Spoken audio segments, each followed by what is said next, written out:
Okay, well, welcome back, everybody. I want to say this is when the material starts to get real here. I've got a bunch of arguments and considerations to put on the table that will occupy us from here on out. But let me start by rehearsing a little bit what I did last time. So I demarcated discursive practices in terms of notions of commitment and entitlement and defending and challenging. And the two large movements from last time were, one, moving from pragmatic relations among claimings to reason relations among claimables, the things that can be accepted or rejected, showing how we could define reason relations of implication and incompatibility in terms of commitments and entitlements to accept and reject. And then at the end, in the discussion of McFarlane, who challenges us to say what reason relations, he's thinking of reason relations of logical implication, but the point is broader. He challenges to say, to understand in detail how such reason relations normatively constrain our practices. And so that's moving back, having defined first the reason relations among claimables from a discussion of the social practices of claiming, then told a story about how those reason relations normatively constrain the claimings. So here's a quick rehearsal of the story. I picked out discursive practices as practices in which the participants undertake or acknowledge commitments by producing assertional performances. And assertional performances are ones whose entitlement is always in principle in question. Those entitlements to those assertional commitments, those doxastic commitments, doxastic expressing beliefs, can be challenged, and if they are, they must be defended. I talked about the default and challenge structure of entitlement. In the most basic case, those challenges are reasons against the contents of the commitment, and the defenses are reasons for them. And claimables, assertable and deniable contents, what eventually we'll be able to recognize as propositional contents, the sort of thing that are expressed by what count as declarative sentences, just in virtue of expressing assertional commitments, are those claimable contents are what can both serve as reasons in challenges and defenses and stand in need of reasons, just as the contents of assertions. That is, claimables, propositional contents, can play the role both of premises and conclusions in the broadly inferential relations, the reason relations of implication being a reason for, and incompatibility being a reason against. So discursive practices are accordingly practiced essentially, and not just accidentally, practices of giving and asking for reasons, defending and challenging claims. And as such, they're normatively governed by reason relations of implication and incompatibility. I've said that reasons for are reasons to accept, and reasons against are reasons to reject. Now, acceptance and rejection are doings. They're practical attitudes that are expressed in assertions and denials. And it's possible that I wasn't clear enough about which relations are relations among practical attitudes of accepting and rejecting, normative statuses of commitment and entitlement, and which are relations among the claimables. So let me just explicitly rehearse the way this is supposed to go. And of course, I put this in the notes, so if you need later on to stare at it, come back to it, you can. So the objects of assertions or denials that have the significance of defenses or challenges are, in the first instance, practical attitudes or commitments to accept or reject, which are avowed overtly by acts of asserting and denying, and only secondarily are the claimable, the acceptable and rejectable contents the objects of defenses and challenges. That is, what you challenge is a practical attitude of accepting or rejecting.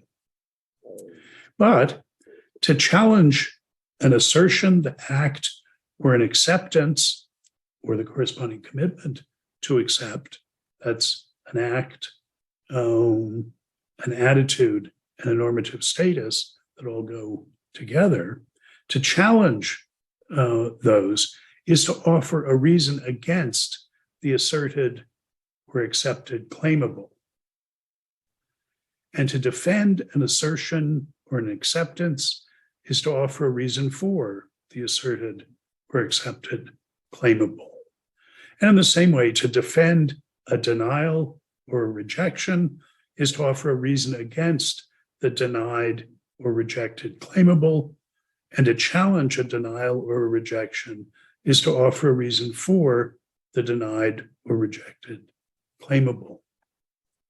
So this way of distinguishing between the relations between commitments to accept or reject and claimables, what you can commit yourself to accept or reject, what can be accepted or rejected, asserted or denied, as opposed to those attitudes of accepting and rejecting. That is, this relation between the two sides of what Sellers called the notorious ing-ed ambiguity,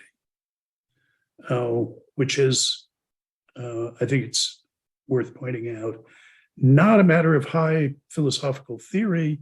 The distinction between acts and their contents, the dancing and what's danced, those are in ordinary language that we're reflecting here.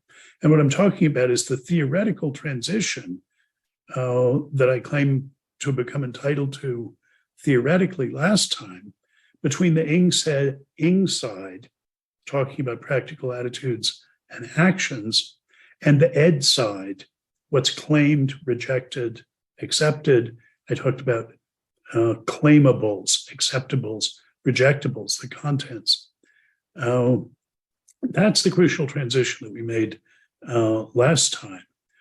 And remember, the definition of the reason relations that I proposed was that to say that gamma implies A, some set of premises as A as a rational consequence, is to say that commitment to accept all the elements of gamma precludes entitlement to reject the conclusion. And that to say that gamma is incompatible with A, provides a reason against it, is to say that commitment to accept all of gamma precludes entitlement to accept A.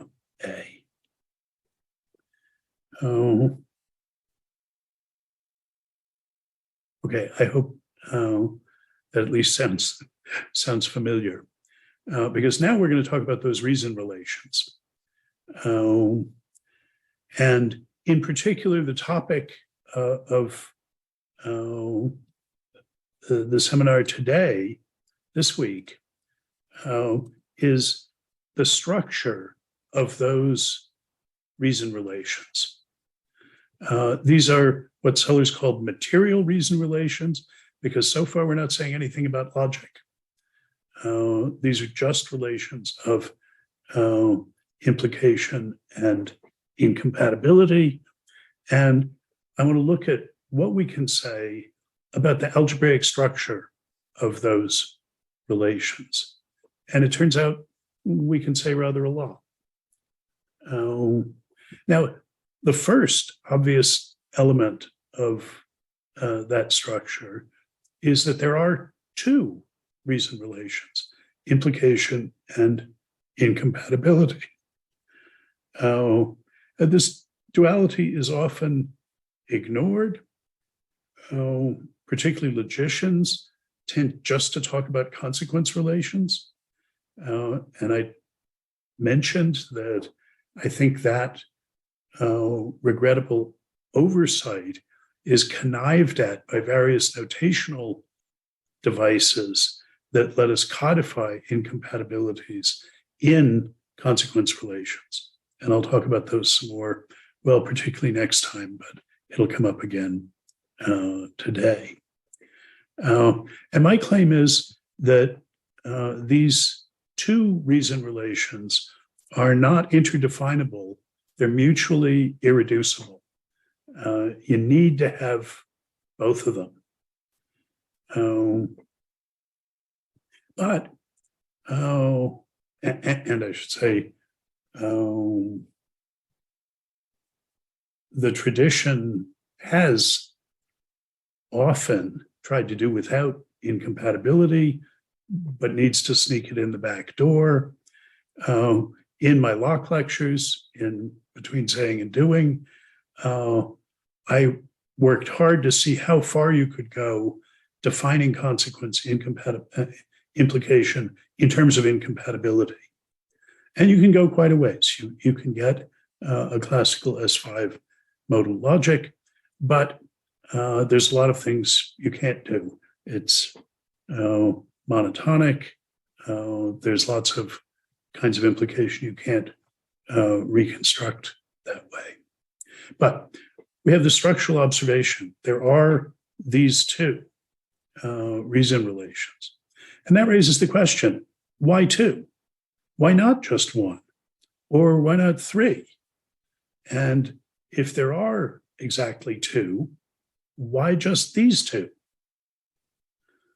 And that's a question that I claim we answered last time. It's because implications are the reason relation that determines reasons for appeal to in defense of commitments. And incompatibilities are the reason relations that normatively govern reasons against. They function as reasons against and normatively govern challenges. This reflects this duality of reason relations, this dyad of reason relations, reflects the dyad of defense and challenge, reason for and reason against, which in turn is, we argued, a necessary feature of the dyad of acceptance, rejection, or assertion and denial that sees its semantic reflection in the pair of true and false.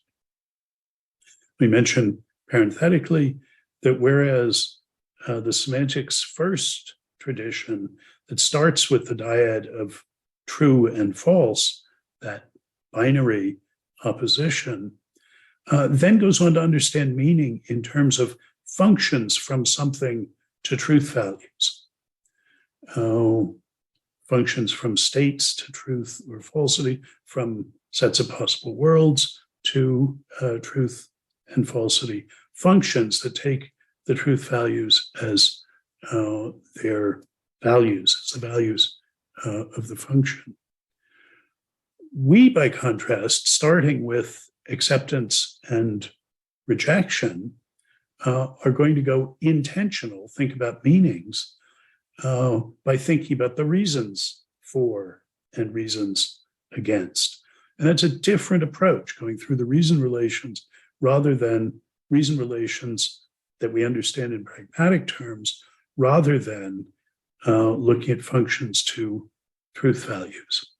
And when we get to looking at Fine's truth maker semantics, we'll see, be in a position to do a compare and contrast of these two ways of approaching meaning coming out of the fundamental binary opposition, understood either in a pragmatics first or a semantics first way. So I'm going to assume, for the sake of argument, that explanation of why there's exactly two reason relations is a satisfying one. That tracking the reason relations back of implication and incompatibility back to reasons for and reasons against, and those to practices of defending and challenging commitments to accept and reject, that's a satisfying story, or at least it's colorable. It can be filled in to be a satisfying story. But notice that that story has reasons for and reasons against, implication and incompatibility as exactly on a par. They're not interdefinable, but they're doing complementary jobs. Defense, challenge, reasons for, reasons against. Those two reason relations are on a par. So you'd expect that the internal structure of those reason relations would be the same, that they would have the same sort of internal structure. Why should reasons against have a different sort of structure than reasons for? But that's not what we find. Here's the second observation about the algebraic structure of reason relations. There's a fundamental structural difference between the two sorts of reason relations. Implication, reasons for, must be largely, though not without exception, non-symmetric. Pedro is a donkey implies Pedro is a mammal, but not the other way around. Pedro is a mammal doesn't imply Pedro is a donkey. Pedro might be a cat or a wallaby. By contrast, incompatibility is de jure symmetric. It has to be symmetric. Pedro as a donkey is incompatible with Pedro as a prime number, but Pedro as a prime number is incompatible with Pedro as a donkey. Pedro as a donkey is incompatible with Pedro as a wallaby, but Pedro as a wallaby is incompatible with Pedro as a donkey. Relations of implication are typically one-way oriented relations. You can move from the premises to the conclusion, but not back from the conclusion to the premises, because there might be lots of other premises that imply the same conclusion. Whereas relations of incompatibility, the claim is, must be symmetric. And the question is, why is that? Why should the structure of the reason relations that govern, that supply reasons against, have this fundamentally different structure than the reason relations that supply reasons for? If that's true, it's puzzling. Now, this is a topic that has not gotten a lot of philosophical discussion. The discussion it has gotten is from people pursuing what's sometimes called the negation on the Australian plan. Maybe there's reasons not to associate this with nations. It contrasts in that idiom with negation on the American plan. And we, for instance, will be following the Aussies in this regard. Ryan Simonelli in the paper that I put in the on the website suggests other ways of thinking about it. But one approach to negation is to derive it from incompatibility, to say the negation of a claim or a property is its minimal incompatible in the sense of what's implied by all of its incompatibles. So to be green is incompatible with being red. It's incompatible with being blue and orange and yellow. But all of those Aristotelian contraries, incompatibles of green, entail not green. So we can define not green as the minimal incompatible of green in the sense of what's implied by, is implied by everything incompatible with green. We'll talk about this more when we think about negation and are discussing logic. But the point is, philosophers of logic who want to understand the notion of logical negation in terms of a more primitive notion of material incompatibility have noticed this fact that contrariety, incompatibility is symmetric. And though they haven't really asked the question why that is, there was at least a little bit of debate about whether that was really true. And that is that incompatibility is symmetric. And I think it is, and I think the discussion ended up with everyone satisfied by that. Let me just mention, Ryan discusses this in his paper. The best argument against it was from the logician Michael Dunn, a student of Newell Belknap at Pitt a long time ago.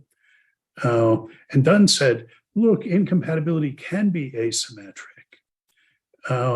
My reading my book is not incompatible with my son practicing his saxophone, but his practicing his saxophone is incompatible with my reading my book. And I think when the dust settled on discussing this example, the conclusion everybody came to is that Dunn was really running together two different things: incompatibility and some kind of causal preclusion relation. That the causal preclusion relation really is asymmetric, but the incompatibility is not. If he really can't read, if his son is practicing the saxophone, then that incompatibility is symmetric. His son practicing the saxophone is incompatible with him reading. We can argue if the saxophone is being played, then he isn't reading. That rules out his concentrating enough to read. On the other hand, if you tell me that he's reading, then I know that his son isn't practicing the saxophone. The incompatibility runs in both directions. So causal preclusion, yes, playing the saxophone causes reading to be impossible, but we can reason in either direction symmetrically. So, I mean, there's an issue, but I'm claiming we find that incompatibility is symmetric. Is that you willing to take that for the sake of argument? I said, this is surprising if it's true. And it raises the question, why is that?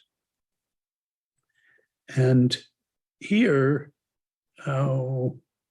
if we look back at the pragmatic definition of incompatibility, well, in terms of commitment and entitlement, all the way back in making it explicit, there I define two claims as incompatible if commitment to one precluded entitlement to the other.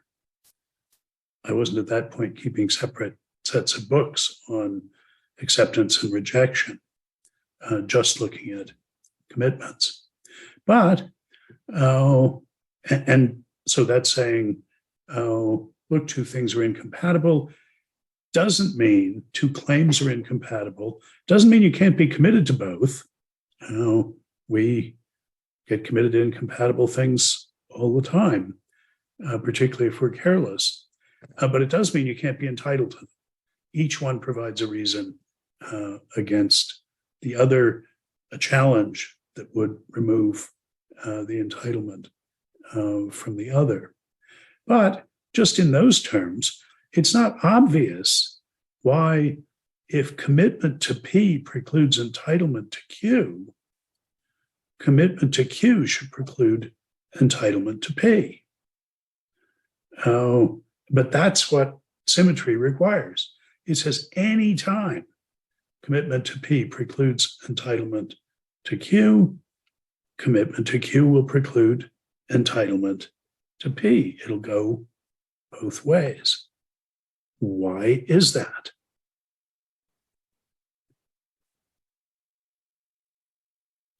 Well, I want to consider two sorts of arguments. And this is an area that is pretty much completely up for grabs. Nobody has really worried about this. The only people who noticed it to think about it, Dunn and the people pursuing negation on the Australian plan, noticed the symmetry, and it has important consequences for negation on down the line, but they just took it as a primitive fact, a metaphysical fact that didn't have any ground, any reason for it. It was just the way things are. So there isn't a substantial discussion about this. The best discussion I know is Ryan Simonelli's paper, which I put in our reading list. And Ryan is here, and I'm going to ask him in a minute to briefly retail his argument for it. But first, I'm going to try and give what seems to me a more direct argument using the same sort of raw materials that he put in play in his argument. This is something I've agonized about for years without making any real progress on before Ryan suggested how we could trace back this structural feature of incompatibility to deep features of discursive practice.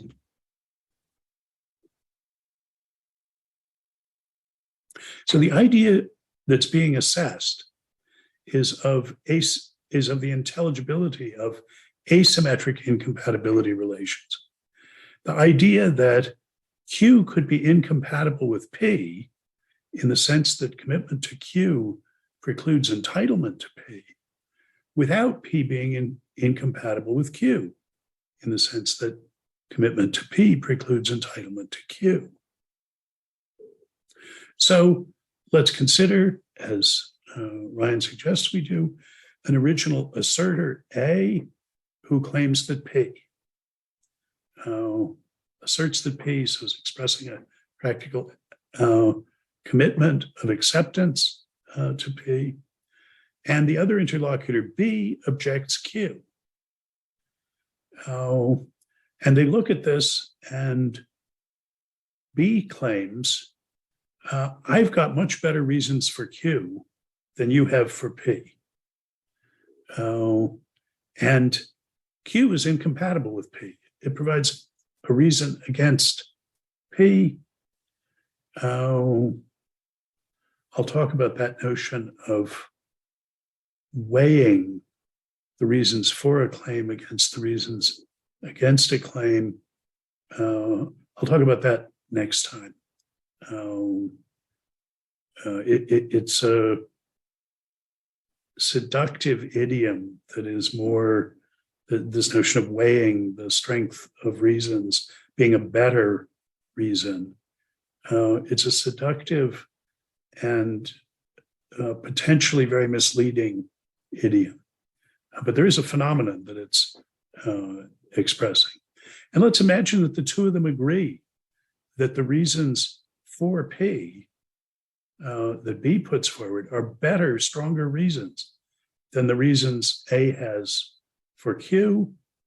And they agree that P is incompatible with Q in the sense that commitment to accept P rules out entitlement to Q.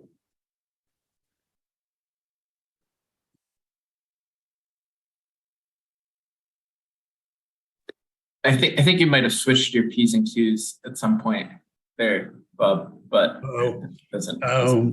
Okay. Yeah. I want, I want A to have asserted P and B objects that Q. And the idea is that Q is incompatible with P. It rules it out.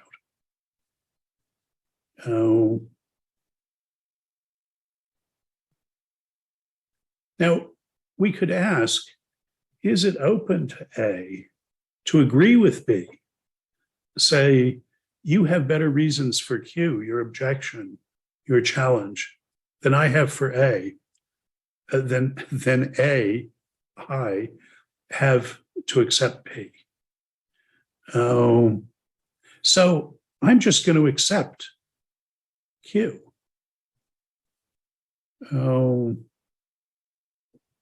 I'm not giving up P. I'm still committed to P, but I'm going to accept Q. I can do that because by hypothesis, even though Q is incompatible with P, P isn't incompatible with Q. So now I'm going to accept that. A is committed and entitled to Q and is still committed to P, but not entitled to it because he's accepted something incompatible with it. Since the incompatibility by hypothesis doesn't go the other way around, A couldn't end up committed and entitled to P, but only committed to Q. It can only be the other way around. He can only end up committed and entitled to Q, the objection, and only committed but not entitled to Q. But is that scenario really intelligible? That's the way things would be if it could be that Q is incompatible with P, rules out commitment to Q, rules out entitlement to P, but not the other way around. Could A, in other words, legitimately accept Q? That is, could A ever be entitled by B's reasons to accept Q? After all, undertaking that hypothesis that Q, by hypothesis, precludes entitlement to P, which is something A is already committed to. And in the light of that commitment to accept P, isn't A thereby precluded from being entitled to a commitment to accept Q? Because accepting Q would preclude entitlement to something he's already committed to. If so, then incompatibility must be symmetric. Commitment to accept either P or Q precludes entitlement to accept the other.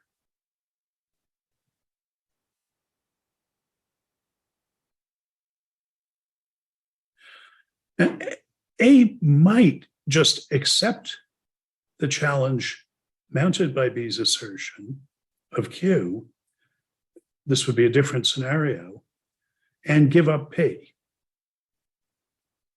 A would then be entitled, by B's reasons, to accept Q, at least assuming B's reasons aren't incompatible with anything else that A believes.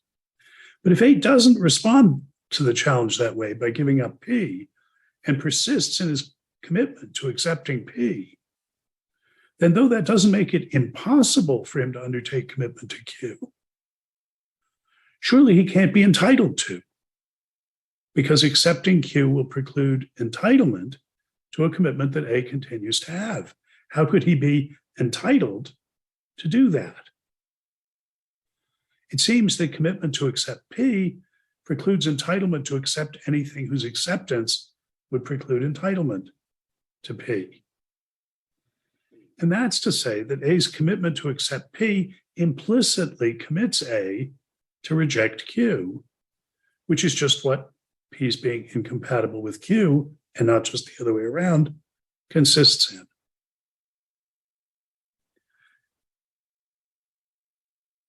I think that argument reflects the following observation.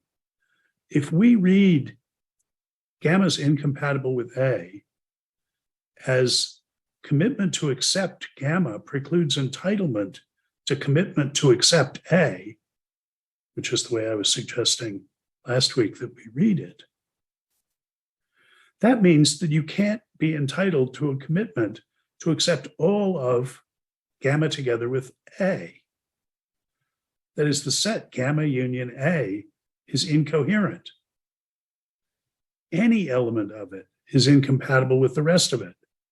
And that's the symmetry of incompatibility. Implication doesn't have that property because our reading of implication is the commitment to accept gamma precludes entitlement to reject A. It doesn't explicitly govern a whole set of acceptances because the rejection is in there. Now, I think, anyway, this argument is my attempt to get a simpler version of the sort of argument that Ryan puts forward in his paper. And I conjecture that he'll think that it's too simple and that I've slid from one thing to another. But I'd be glad if Ryan would summarize his argument so that we could sort of look at the two of them and see. I don't know, Ryan, what do you want to say? Yeah, so I consider this argument in my paper. It's sort of, I consider it in a sort of dialectical form, dialogical form. But it's sort of the first move, that our hypothetical interlocutor makes, right? So let me make sure I get the names of the claims right. So A says P, B comes along and says Q, Q is incompatible with P. B goes along and says, okay, well, because, I'm committed to Q. Wait, sorry.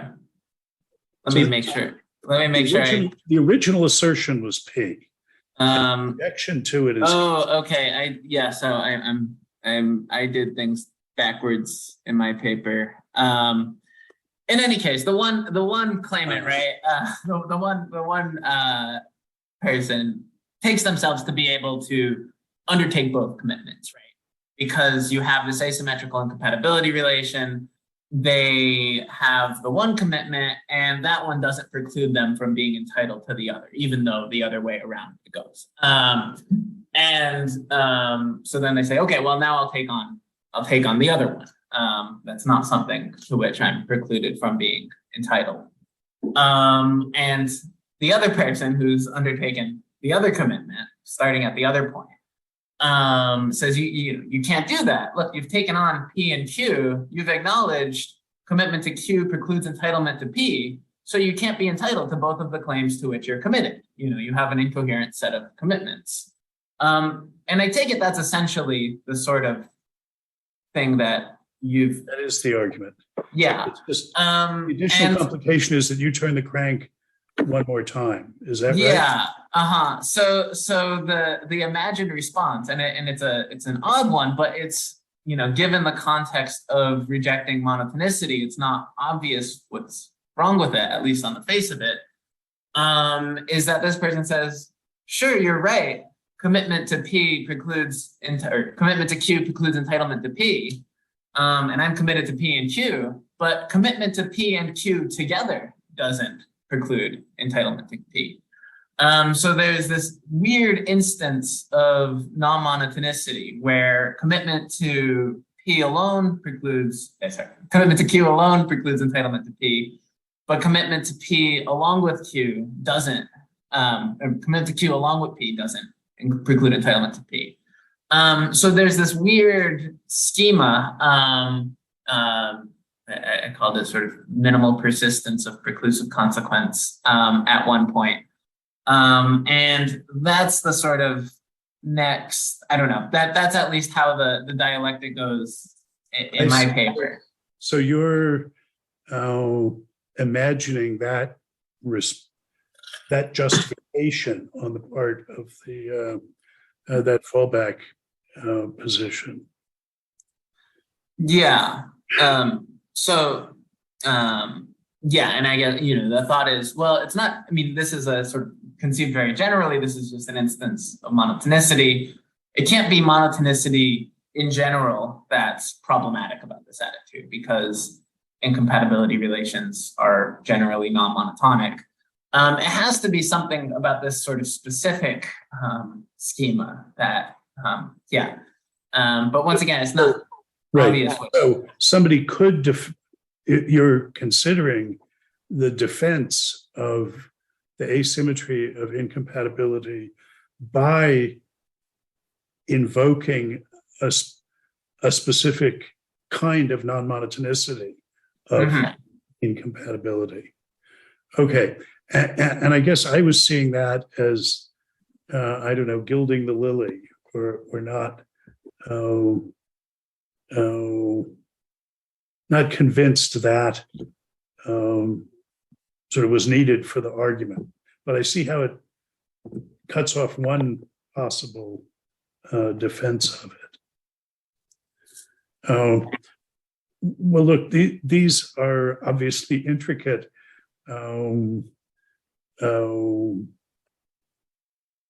issues. We can barely, even though Ryan and I have thought about this a lot, can barely keep the example straight. But so, I hope you'll go home and think about this anyway, because I think it's really important. But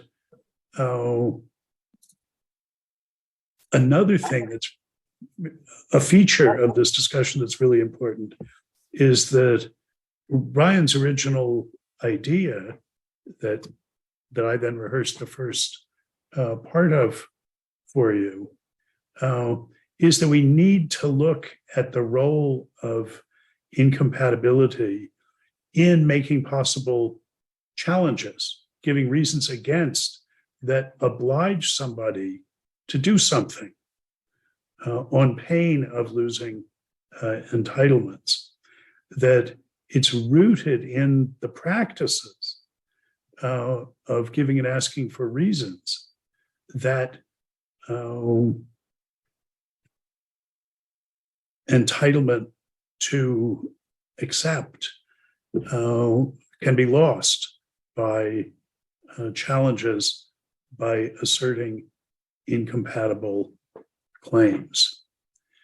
And that's an explanation that isn't going to be available to somebody who's starting on the semantic side and says, look, incompatibility is a matter of P and Q, is a matter of if P is true, then Q can't be true. Well, okay, but why is it that if Q is true, P can't be true? Why is that symmetric? Well, they can't be true together. Yeah, but why is that the relation? That's the question. Should I? I mean, I don't know. It's up to you. But should I say what the just briefly rehearse the argument that I give, or? Yes, please. Okay. So I'm assuming this. You have this sort of dialogical situation where you have the one player who started with Q, ends up being able to commit themselves to both P and Q. The other poor guy who said P can't take on a commitment to Q. So they're precluded from being able to. So you have this sort of asymmetry between the stances of the two players. And the argument is just basically sort of one of the things that you can always do in response to a challenge is to revoke your commitment to the claim that's been challenged. So P. The way I'm telling the story, the original claim is P and the objection is Q. Yeah. Okay. So the original claimant's the one. The original person who said P is the one who's stuck, as it were. The one who's said Q, isn't. It's always an available move in response to a challenge to revoke your commitment to that challenge. So that's sort of just like a basic premise, supposed to be part of the sort of basic structure of challenges and reason giving. And insofar as that's so, it's always going to be possible in one of these dialectical situations to revoke your commitment, take on the other commitment, sort of the other side of get to the other side of the asymmetric incompatibility relation, and then from there take on the original commitment again. So there's this way of sort of circumventing the assuming that the incompatibility is asymmetric. Yeah. Mm-hmm. So the Q was an objection to P. I give up P. Now I accept Q, and you can't come after me with P because it isn't incompatible in that way. Yeah. And then the thought is, insofar as you're able to get around this challenge by just rejuggling your commitments in this way, there was never any real sense in which there was actually an incompatibility relation at all. There's nothing. You're not actually precluded from being incompatibility has to preclude your entitlement to both commitments. Never mind how you got into that situation. If it's pragmatically to function as an objection, obliging you to do something. That's the basic idea. So it's just the idea that when you ever have this incompatibility, such an asymmetric incompatibility relation, there's always this trick that you can do to get around it. And Bob compared it to the Dutch book argument in rational choice theory, which shows that there's this trick to cheat someone out of all their money if you don't have the probability axioms. The idea is if you have asymmetric compatibility, you can always sort of cheat your way out of a challenge. Yeah, that's just the basic thought. Okay. I mean, mostly what I want from this is, to register this feature distinguishing the two reason relations.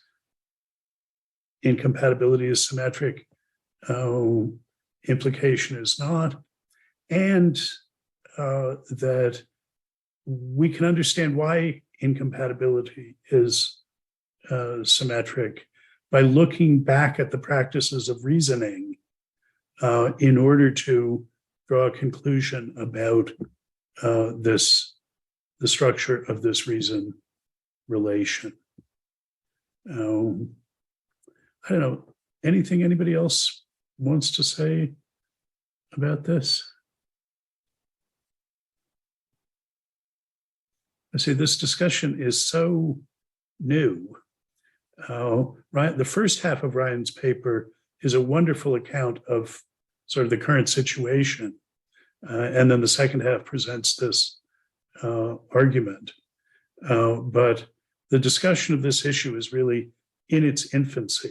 Basically, there was no discussion until Ryan made this argument. As I say, I had thought about this for many years without making any progress on it. So I commend it to your attention. It would be a good thing to move this literature, this tiny literature about an important question, to move it along in some way. Well, let me move on then. Thank you, Ryan. Let me move on to implication, which is sort of the older brother in this relation of reason relations. It's the one people really have thought a lot about. And here, something new under the sun happened particularly in logic in the 1930s. Tarski thought about implication, about consequence, specifically logical consequence, in a way no one had ever thought about it before. He thought about consequence as an algebraic relation. And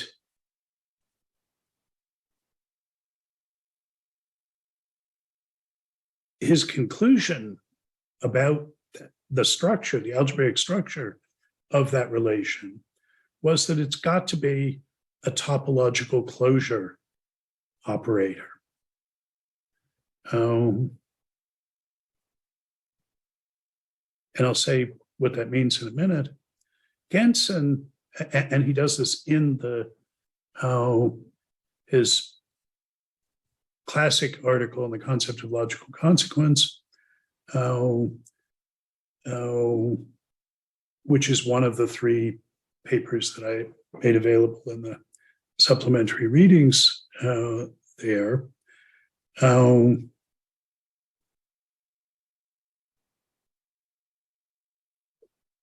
Explicitly, his topic is logical consequence, but he keeps slipping and talking about consequence in general. And the question I'm going to want to ask is whether or not he's right about logical consequence and its structure, that it has to have a topological closure structure. Is he right about consequence, about implication in general? And I'm going to claim no, he isn't. A couple of years later, Gensen, founder of the proof theoretic tradition in logic, where Tarski is a founder of the model theoretic tradition, about which more later when we talk about proof theory in logic and model theory in semantics. Gensen, in his sequent calculus, imposes essentially just the same conditions that Tarski had. In his case, they take the form of meta-inferential principles that say if this implication is good, then this other implication is good. That's what you do in the sequent calculus. But he imposed the same structural rules. Parenthetical remark: Gensen had a couple of extra ones. His rule of permutation, contraction, and expansion have no analog in Tarski. That's just because Tarski is working with sets and Gensen is working with lists. And those structural conditions just are what you need to turn lists into sets. We'll talk about that difference again when we look at the sequent calculus. I'm just going to ignore it. The conditions that matter then are here on your handout. Can everybody see that? These are Kuratowski's axioms defining topological closure operator. There's another one that Kuratowski requires that says that if that talk about what the consequences of the empty set are. That doesn't matter for our purposes and raises irrelevant issues. So I'm just looking at the three of them. And what I put on the handout is these principles in Tarski's formulation and then in Genson's formulation. So the first one, I've abbreviated CO.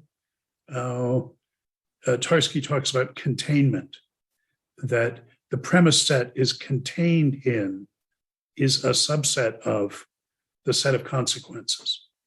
Tarski's thinking of an operation, a function from sets to sets that assigns to any set of premises the set of its consequences and says, what should those be?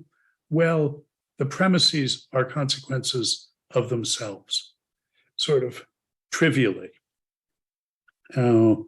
If one of the premises is that Pedro is a donkey, then among the conclusions you can draw from that premise set is that Pedro is a donkey. I mean, that's not very exciting, but it's a safe conclusion to draw. You can see in Genson's formulation, he's saying if, in the context of other premises gamma, we've also got A as a premise, then that implies that premise set of gamma together with A implies A.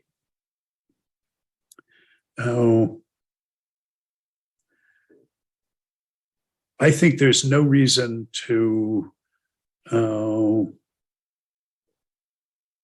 be suspicious of this condition for non-logical inferences. I'm happy to accept that containment applies to implication in general. The second of these is MO monotonicity. It says that the consequence of any superset of gamma is a superset of the consequences of gamma. So in the Tarski formulation, we've got the premise set gamma, and we apply the operator to it to determine the new set that's the consequences of gamma. And it says, now if you add to the premise set, add some more premises, a set delta, add to that, you're only going to get more consequences.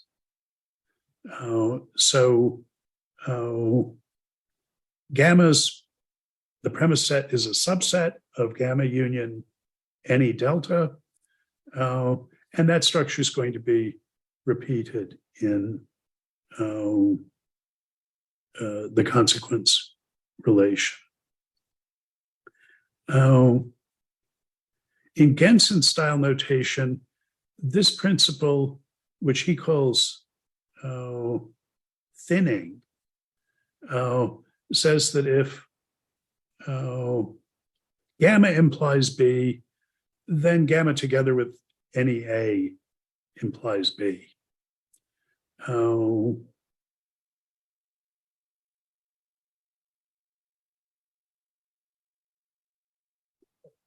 Yeah. By adding premises, you can get more conclusions, but you don't get fewer. The effect of adding premises is only to add conclusions. If the premise set contains Pedro's a donkey, one of the consequences is Pedro's a mammal, then adding the further premise that Albertina is an echidna, say, yields a premise set that still has Pedro is a mammal as a consequence, because that follows from Pedro being a donkey. We don't have to worry about any other premises. And the third Tarskian condition is transitivity. The consequences of a premise set count as consequences of the set. Mathematically, this is called idempotence of the operator, but never mind that.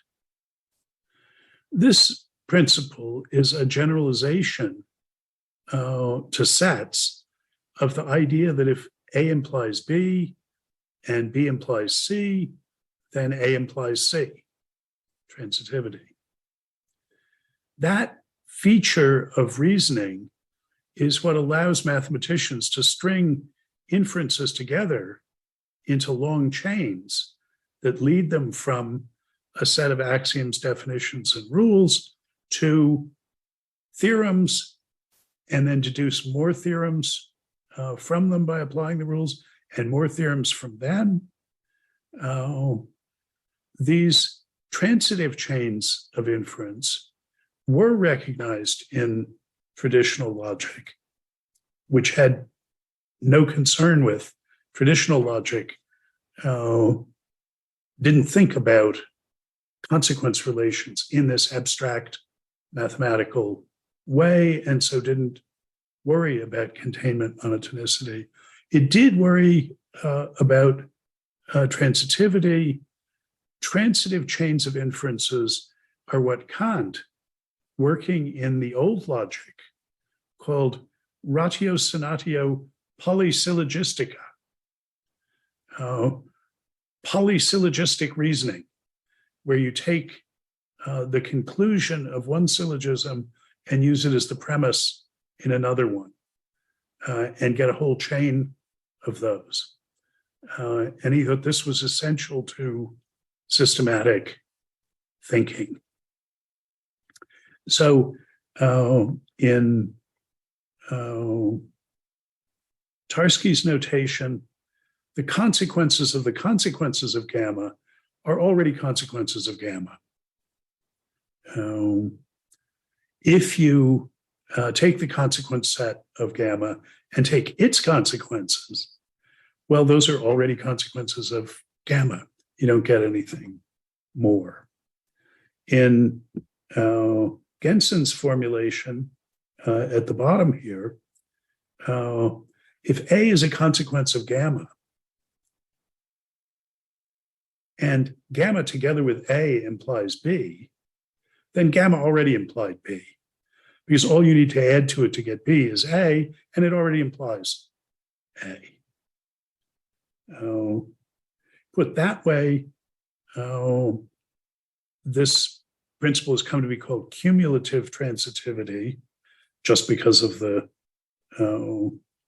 role of gamma there in it. Gensen called it cut, and it was at the center of his concerns. Now, Tarski argued, Gensen argued, it's conventional wisdom that logical consequence relations should satisfy these conditions. There is a minority tradition of people studying non-monotonic logics, that is, looking at logical consequence relations that drop the middle one of these conditions, and we'll have a lot to say about them later on. But there's no question that that non-monotonic logics fall under the rubric of what Hartree Field calls funny logics. They're weird. Good logics satisfy these conditions. And both Tarski and Gensen were looking over their shoulders at classical logic and intuitionist logic, both of which have consequence relations that satisfy all of these conditions. And I think there are good reasons for logical consequence relations to satisfy these conditions.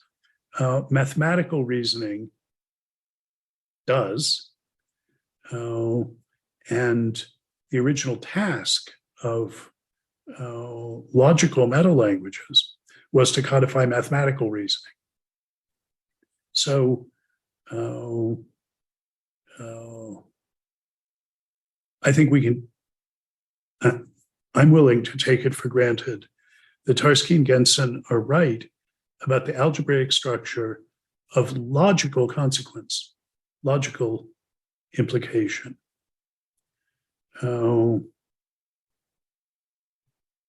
But that's not the only kind of implication there is. My hero, the pit philosopher Wilfrid Sellars, points to what he calls material inferences, implications, material consequences, material not logical, consequences that don't involve any specifically logical vocabulary or concepts. Implications such as Pedro's a donkey, so Pedro's a mammal. Princeton is to the east of Pittsburgh, so Pittsburgh is to the west of Princeton. And Sellars' example, it's raining, so the streets will be wet. All those, I think, are good implications, but they don't involve any specifically logical concepts. The so is just marking the implication. It's not a condition. And why are those good implications? Because of the contents of non-logical concepts, donkey and mammal, east and west, rain and wet. They're not like implications that are good in virtue of their logical form, like the implication from P, and if P then Q to Q.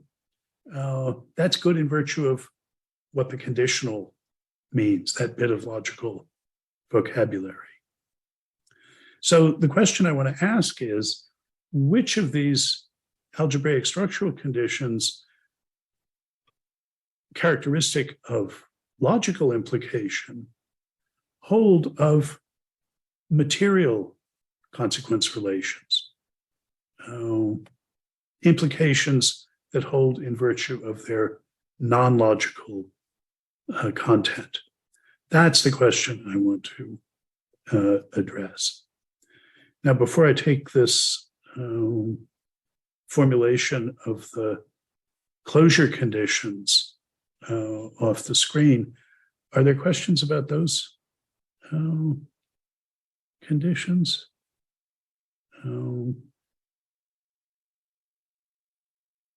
Can you see how the Gensen formulation says the same thing as the Tarski one? I mean, I should say that this bold horizontal line in the sequent calculus says, if the sequent above the line holds is good, then the sequent below the line is good. It codifies a meta-inferential principle. Inference is saying, if this implication is good, this sequent, then this other one is good. And for CT, it's saying, if both of those sequents hold, if both of those implications are good, then this implication is good.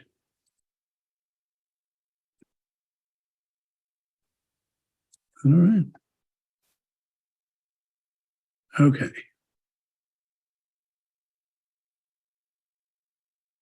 So I said, I don't consider containment controversial for non-logical implication.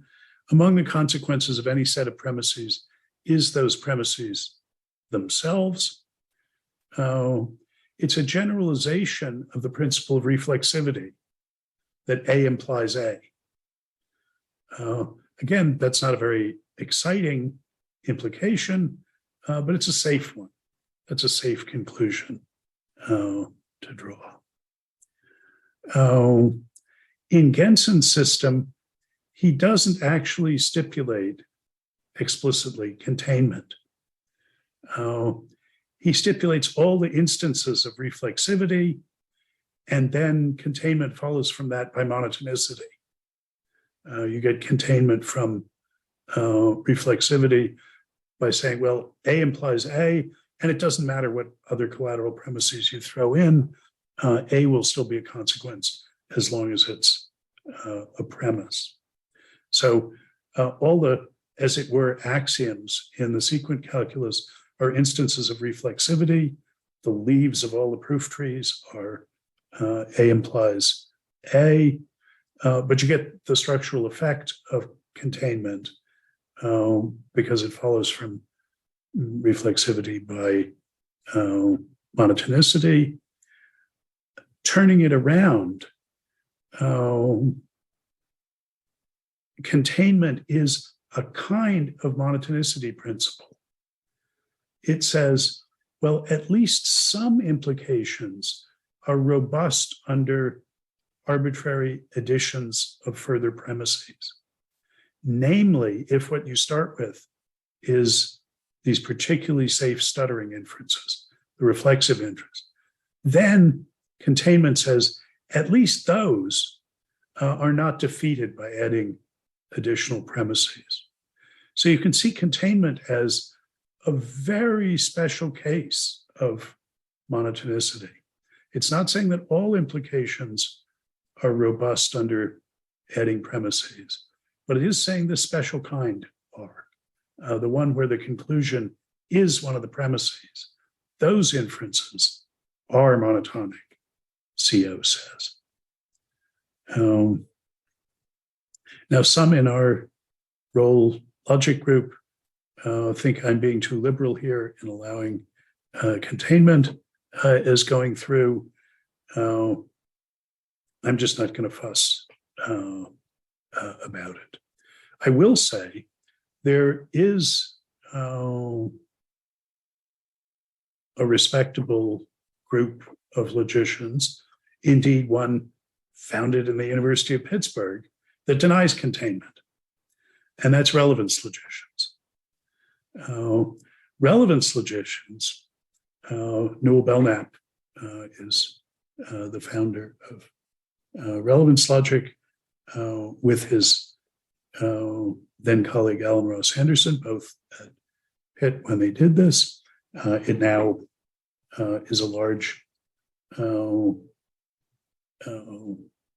important branch of logic, though most logicians consider it a kind of funny logic too, but it might be the most respectable kind of funny logic. The idea of relevance logic is that an implication is only good if every premise in it is needed to get the conclusion. That is, an implication is only good if it hasn't thrown in any irrelevant premises. Relevant to what? To the goodness of the implication. So relevance logic is roughly what you get if you say the only good implications are the ones such that every premise in it is necessary for it to be a good implication. If you take any of them away, it's no longer a good implication. So they're fine with A implies A, but they don't consider A comma B implies A as a good implication because B is irrelevant to it. You can just throw it out. So it's not at least relevantly implied. A is not relevantly implied by A and B. So relevance logicians use a sense of implication that denies containment. And that's why, insofar as you think there's really something to that idea, insofar as you think the idea of relevant implication is, that restriction is one we should impose on our thinking about material relations of consequence, material reason relations, then you're going to be suspicious about containment just because it's a monotonicity principle that lets you throw in irrelevant stuff. And the relevance principle denies that. We'll talk some more about relevance logic when we talk about logic. But the big one on this list is monotonicity. Is it the case that in general,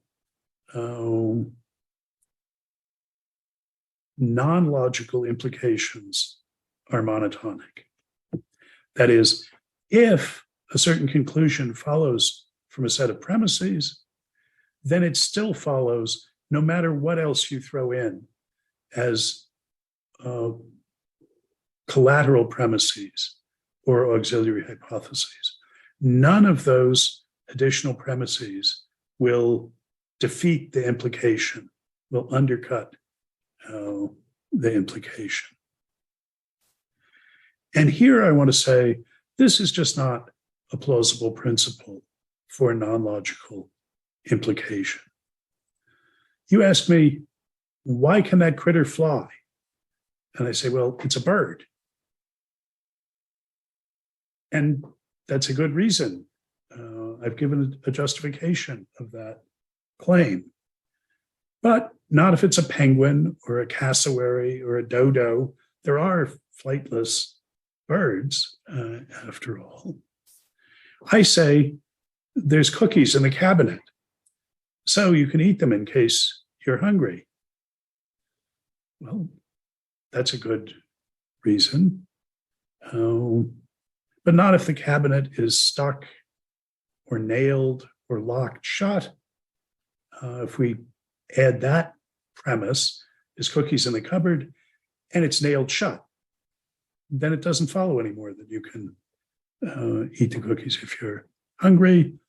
And there's lots of defeating additional premises, lots of additional premises that would defeat that implication, not if the cupboard was infested by thousands of dangerous insects, or the cookies had been mined or shrunk down to microscopic size or encased in glass, or were defended by ferocious ferrets. I mean, there's all sorts of additional premises that would lead us to think, no, now you can't draw that conclusion. That sort of example shows, I think, why we usually don't bother explicitly acknowledging the possible exceptions, so as to make our argument bulletproof in the sense of not being defeatable by the addition of other premises. But if you think about all the ways in which the inference from there's cookies in the cupboard, so you can eat them if you want, could go wrong, we see how difficult it would be explicitly to exclude each of them.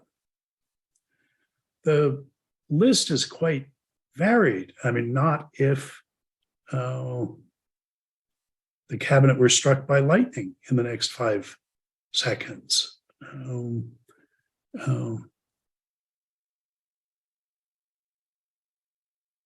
It's not just, and it's possible that it's not just a long list, even possibly an infinite list.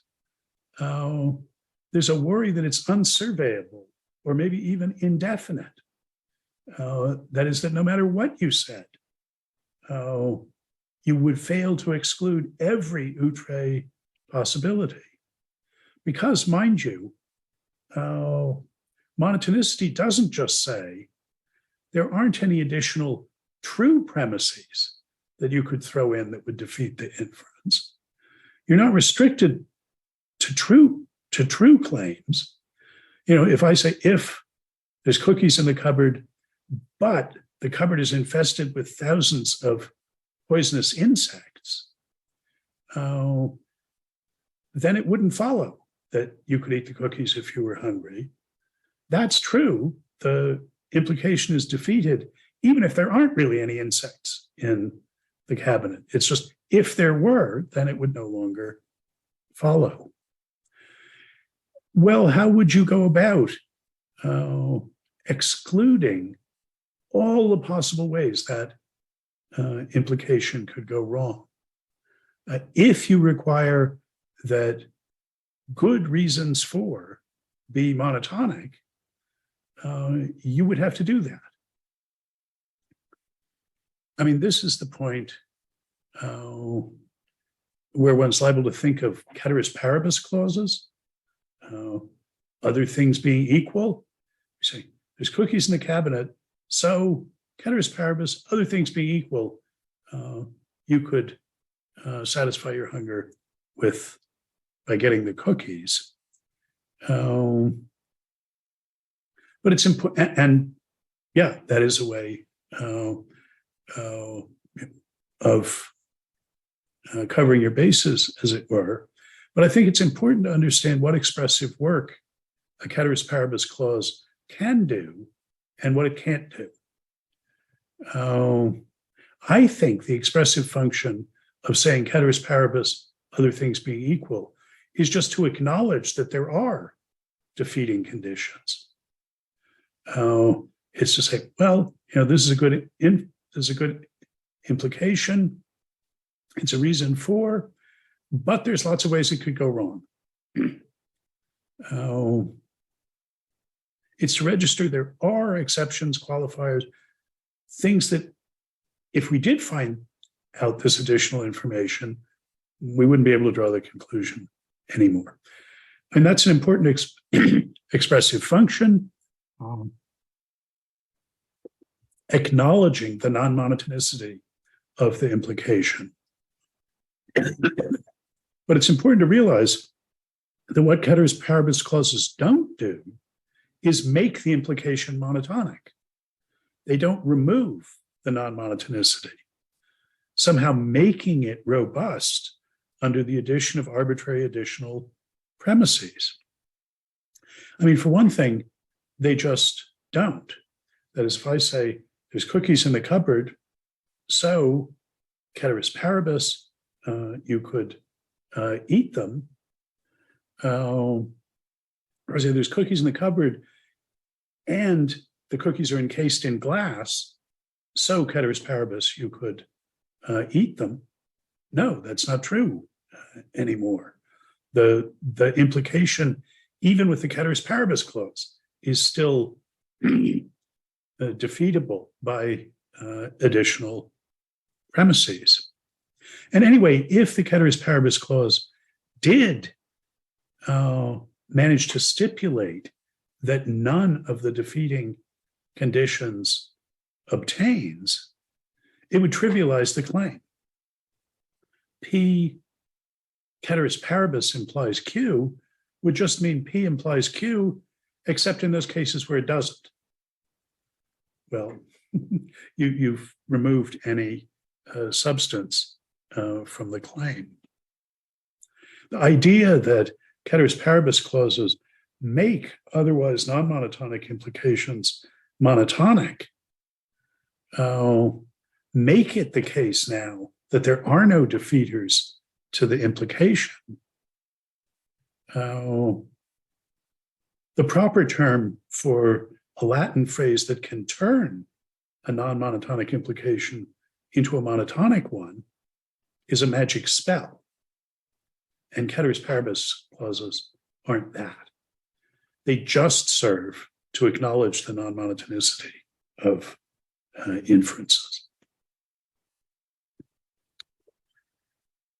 Okay, one more point before we break. We see this non-monotonicity of material consequence relations, material implications, ramifying. Not only do most of our ordinary inferences have defeaters, the defeaters have defeaters, what are sometimes called defeater eaters. We can flip the polarity of an implication. And when we do, if we codify these things in subjunctive conditionals, we get what have come to be called in the philosophical literature Sobel sequences, S-O-B-E-L. If I were to strike this dry, well-made match, it would light, I say. I put into the form of a conditional an implication. Notice I've already put in some qualifications. It's dry, it's well-made. It would light. That seems true. But if I were to strike a dry, well-made match and it was in a strong magnetic field, well, then it wouldn't light. If I were to strike a dry, well-made match in a strong magnetic field, but the match was in a Faraday cage, shields it from it, then it would light. If I were to strike a dry, well-made match in a strong magnetic field, and the Faraday cage was inside the magnetic field, but the room was evacuated, there was no oxygen in it, then it wouldn't light. If I were to strike a dry, well-made match in a strong magnetic field, but in a Faraday cage, but in a room with no oxygen, but it was an underwater match that supplies its own oxygen, then it would light. And so on. That is, we can get Sobel sequences where each time we have an implication that holds or doesn't hold, there's another premise we can throw in that flips the polarity of it. This is a well-known phenomenon that people who worry about the semantics of subjunctive conditionals have to deal with.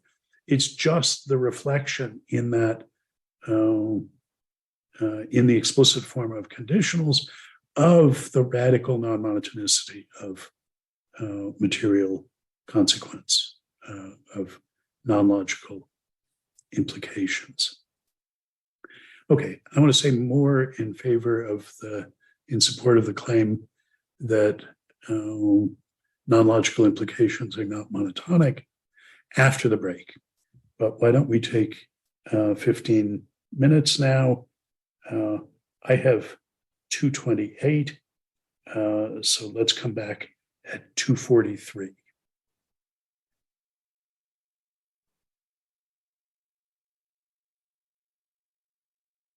So I wouldn't want you to think that because I used these ordinary cookie and bird sort of examples, lighting the match and so on, that those are the only sort of cases where we see non-monotonicity and non-logical implication relations. You know, you might think, well, we're just really sloppy in our ordinary reasoning, and the non-monotonicity is an example of that. No, I want to claim something stronger, that outside of mathematics, essentially all of our reasoning is non-monotonic.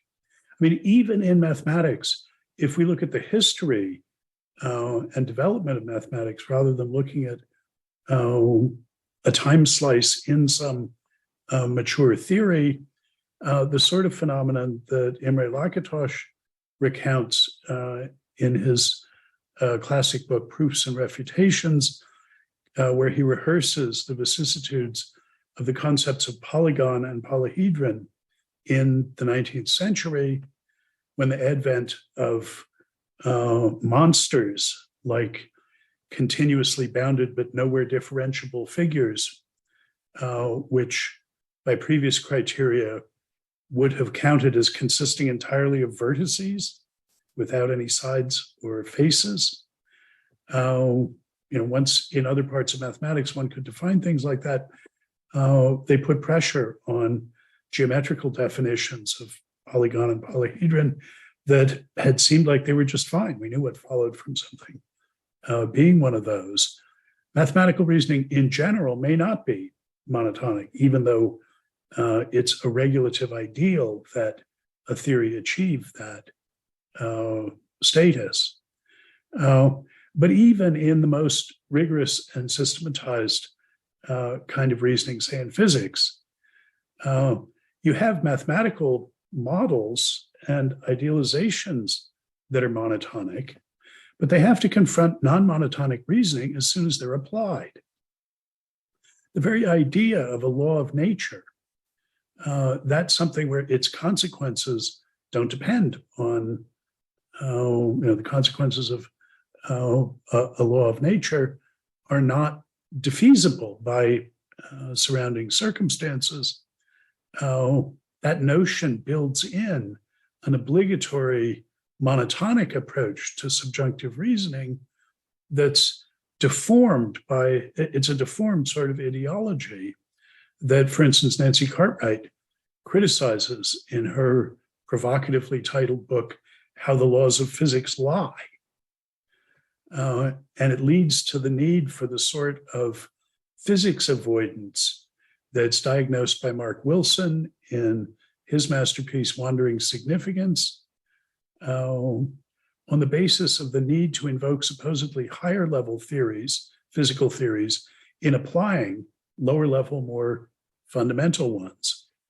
Defeasibility of inference, hence non-monotonicity of implication relations, is a structural feature of reasoning in these areas, even where it's dispositive, committive reasoning, not just probative or permissive reasoning.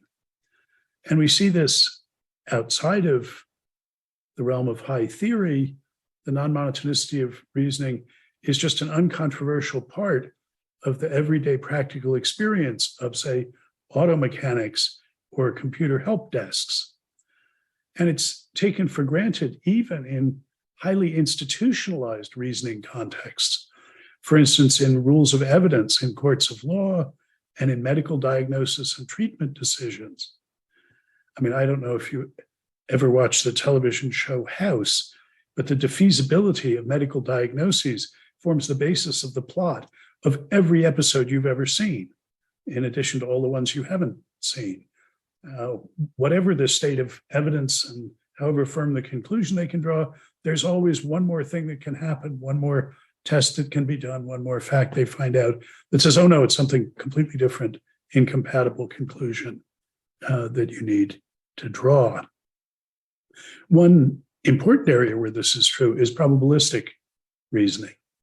Even though the probability calculus itself is a monotonic theory, assigning probabilities to various kinds of events based on frequencies in some sample population or reference class, one kind of statistical reasoning, is notoriously non-monotonic.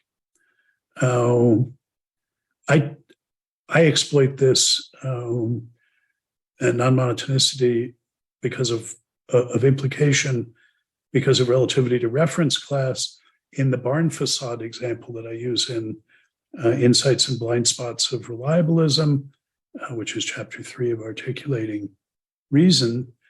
I mean, in that story, you're confronted with what, as far as you can tell, is just a barn. So you say, well, it's a barn. You infer from what you see that you're standing in front of a barn. But then you find out you're in Barn Facade County, where they have a hobby of producing incredibly lifelike trompe-l'oeil barn facades that are not barns, but are just there to fool the unwary. And that in Barn Facade County, 99 out of 100 ostensible, apparent barns are really just facades. And now you say, oh, well, maybe I'm not standing in front of, maybe it doesn't follow that this is a barn from the way it looks. But then you're also in the state, and in the state, nobody outside of Barn Facade County makes barn facades. There, 999 out of every 1,000 apparent barns are real barns.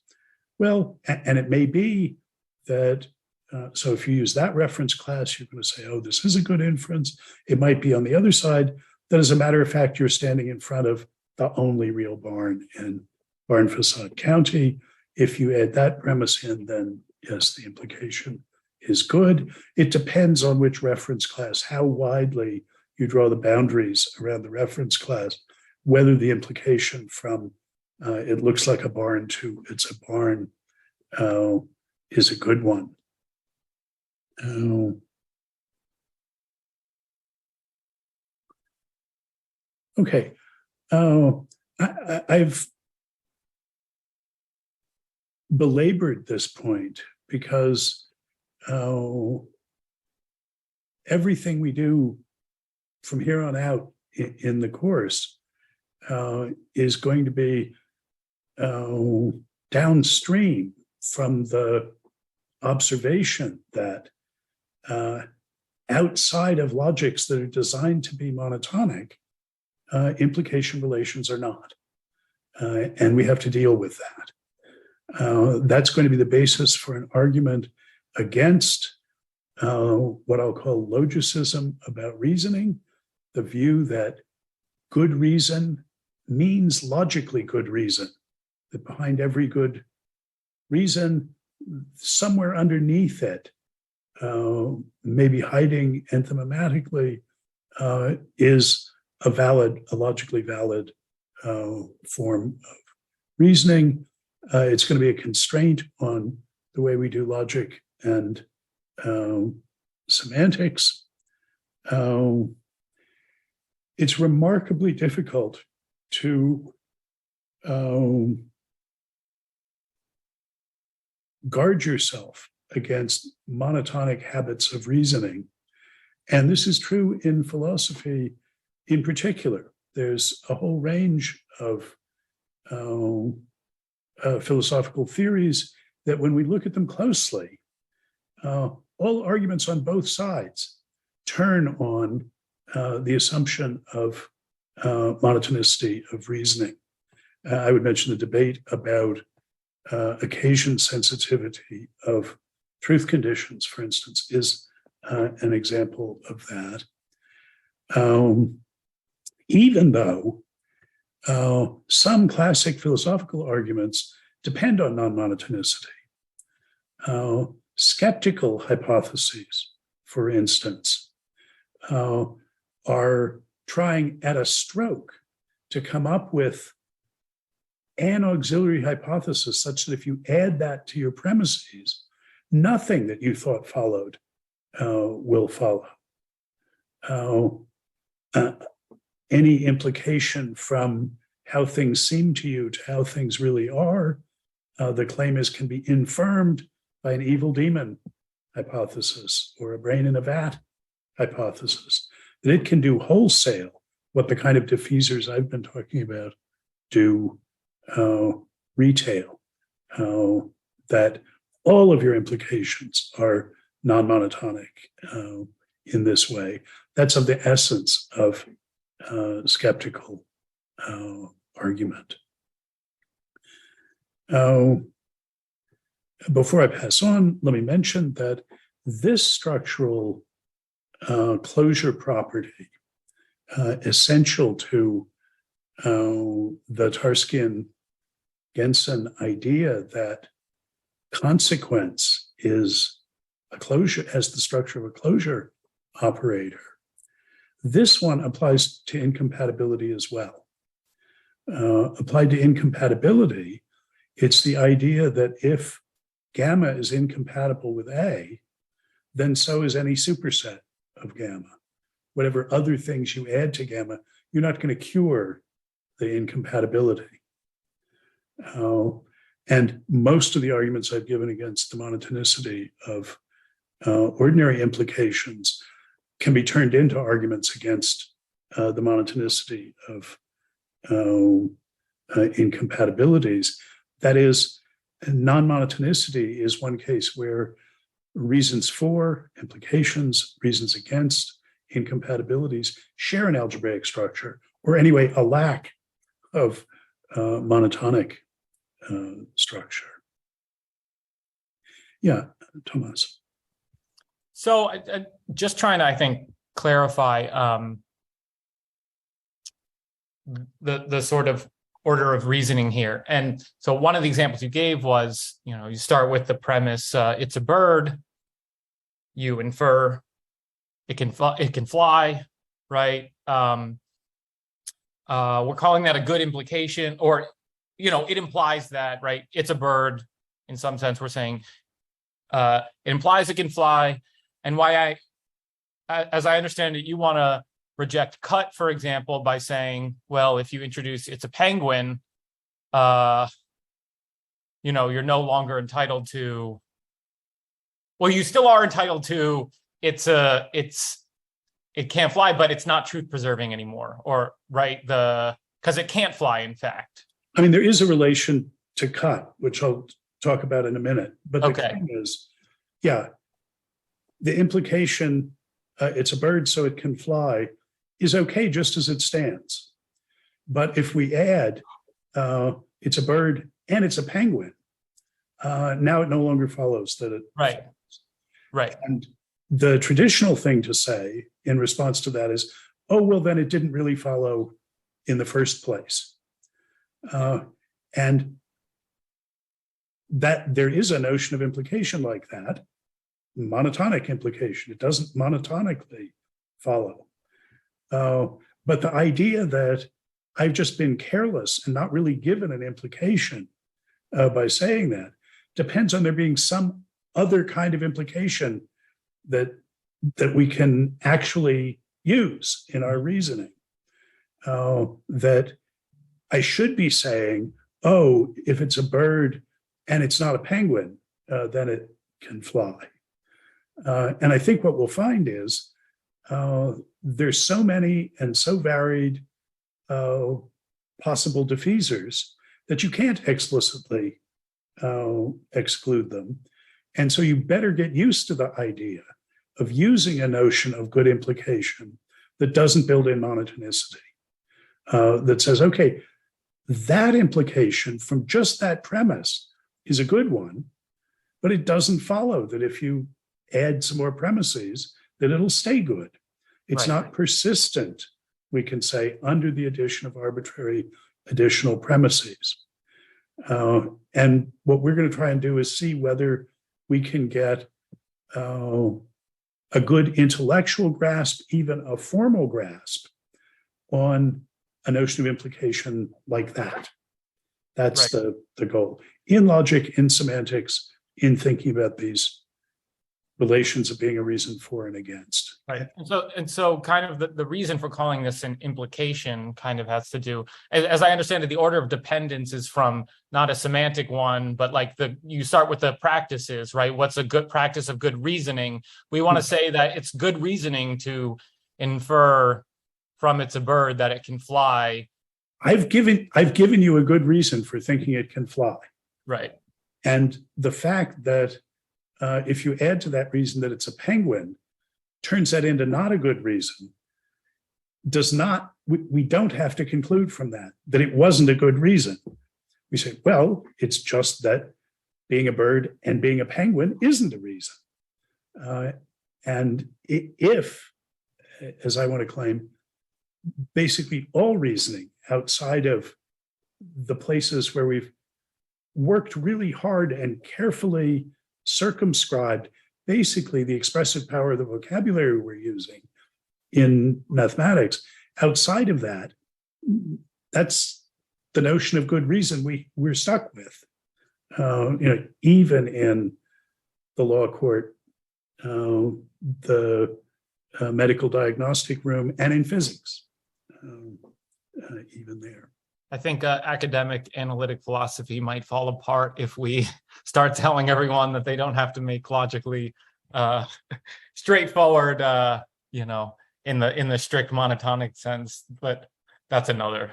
Well, so much the worse for it. But I'm not saying. We're going to find, Dan and Ulf have got a logic for codifying these non-monotonic, non-transitive, open reason relations.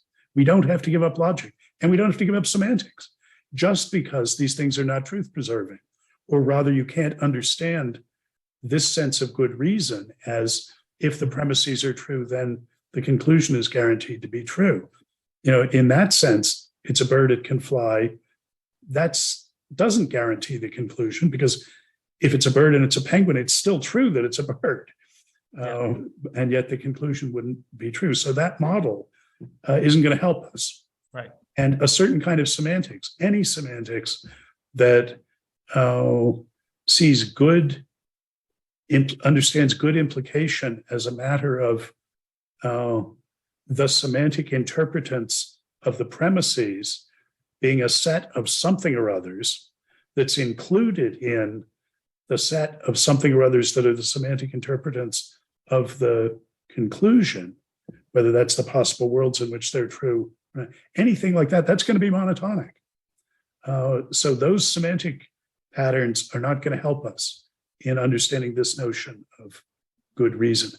The notion of, well, anyway, the ordinary, the notion that governs our actual reasoning practices outside of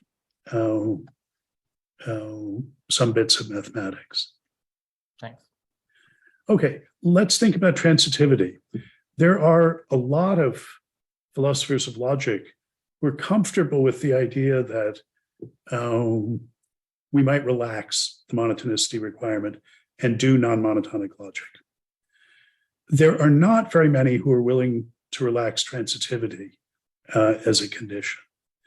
The few who are, it's in response to the semantic paradoxes. And they say, well, there's a couple of cases, basically the paradoxical sentences, where the right way to avoid getting bad consequences from liar sentences or curry sentences is to say that a step in the derivation of bad consequences from them invokes transitivity. And my response to the paradoxes is to give you a carefully circumscribed set of rules that won't allow you to make that transitivity inference in that case. Mostly they are, but not in the case of the semantic paradoxes. I'm not going to be concerned with the semantic paradoxes in thinking about these fundamental algebraic properties of reason relations. The paradoxes are screwed up. Nobody knows really what to say about them. I want to know what to say about non-paradoxical cases. In those cases, can we assume cut? And here, it's important that failures of monotonicity can generate failures of transitivity. Not every non-monotonicity does. It's not the case that, if every failure of monotonicity could be turned into a failure of cut, we'd have non-monotonicity implies non-transitivity, and that isn't so. But let me.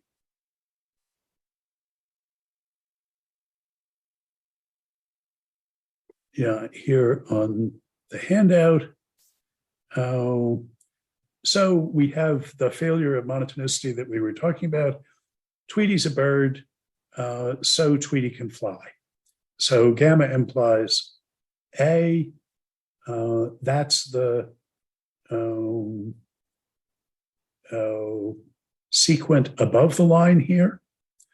And monotonicity tells us, well, then if you throw in another premise, you should get still the same conclusion. Tweety's a bird and Tweety's a penguin. That should imply Tweety flies, but it doesn't. So that's a paradigmatic failure of monotonicity. How can we get a failure of transitivity out of that? Well, look back at the definition of transitivity. It says if gamma implies A, and gamma together with that consequence of it, A, implies something else, then gamma already implies B, already implies that consequence, because all you need to add to gamma to get B, the consequence, is something that's already a consequence of gamma. So you can cut on A, just cut A out of this claim, and that's how you get gamma implies B. So we've got Tweety's a bird implies Tweety flies, and now we've got Tweety's a bird and Tweety flies, we put the consequence of it as another premise, that implies Tweety's a non-penguin. And transitivity says, since Tweety flies is a consequence of Tweety's a bird, we can cut on it here and get Tweety's a bird, so Tweety's a non-penguin. But that isn't a good implication. So where there's failures of monotonicity, you should expect there's failures of cut. Cut makes sense in a monotonic environment in a way that it doesn't in a non-monotonic environment.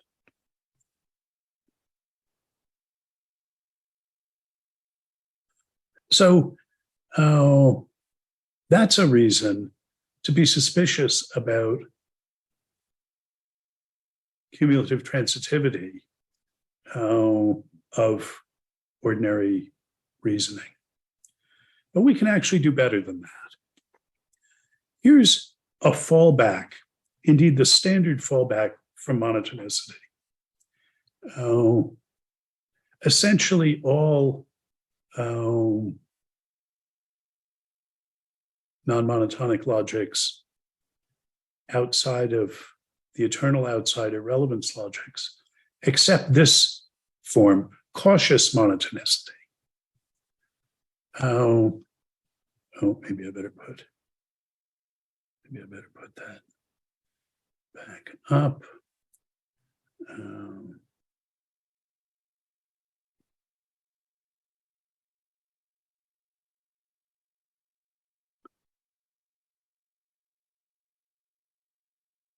Here's cautious monotonicity. It says, let's look at this implication, gamma implies B. Now, monotonicity would say, if gamma implies B, then you can throw anything in as an additional premise, and you'll still get the same conclusion.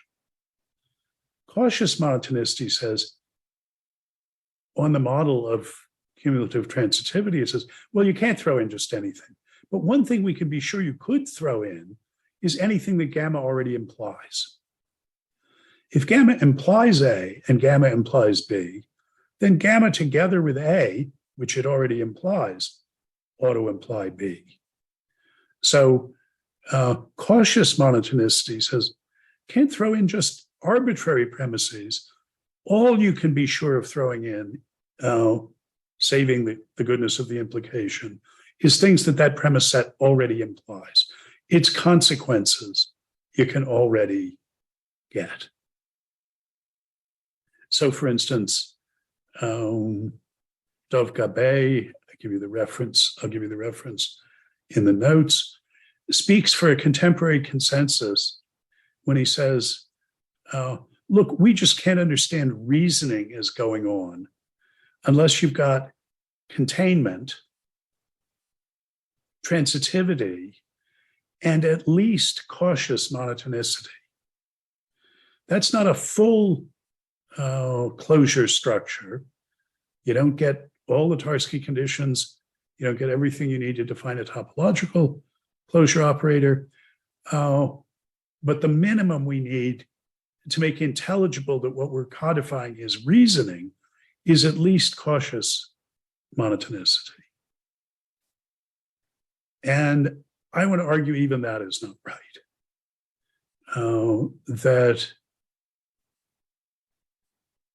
it's not enough for us to reject monotonicity as a global structural principle governing non-logical implication. We ought to reject even cautious monotonicity. And we ought to reject transitivity. Rejecting cautious monotonicity is a kind of hyper non-monotonicity, because it's saying, no, monotonicity fails even for consequences of the premise set. So far as I'm aware, nobody has thought this made sense. Nobody's explored certainly logics codifying reason relations that are this radically substructural, that are open, not just in being non-monotonic, but in rejecting cautious monotonicity and in rejecting transitivity. So here's the first thing to notice, which is that CM and CT, cautious monotonicity and cumulative transitivity, are duals. And by that I mean they just rearranged the same three sequence. So they're alike in having gamma implies A. We're interested in what happens when we pick a particular consequence of A, something that's implied by it.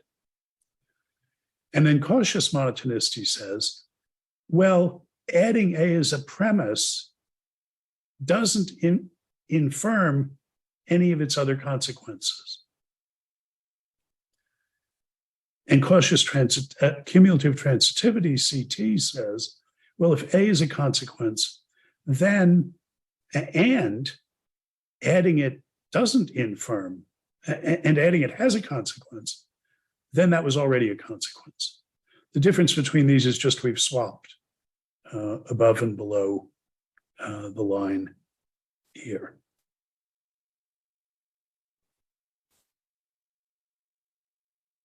I guess so far I just want you to see that, that there's this intimate relation between these, which there is not between CT and MO. These are parallel.